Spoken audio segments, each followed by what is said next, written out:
Bayanlar 1. kategori üstad, 3'ler 4.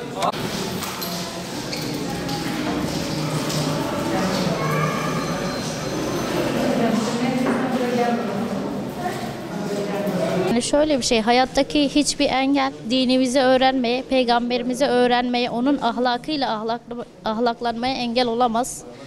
Bu yüzden ben de hani bu yönde bir çaba sarf etmek istedim ve arkadaşlarıma da aynı şekilde bu yönde bir çaba sarf etmelerini tavsiye ediyorum. Şöyle söyleyeyim, sorular açısından değil de sınava başvuru yaparken diğer bütün arkadaşlarımda ulaşabilecek hani sorular gibi benim de aklımda sorular oluştu. Hani erişim sıkıntısı çıkar mı, bir sorun yaşar mıyım gibisinden ama gerçekten çok rahattı. Hani bina uygun, salon uygun, hiçbir sıkıntı yaşamadım. Öyle bir şey, engelli arkadaşlar olarak hani daha çok erişebilirlik konusunda sıkıntı yaşıyoruz. Hani bu açıdan binaların daha uygun binalar seçilmesi ki bu bina gerçekten uygundu. Hani yeterli koşullara sahipti.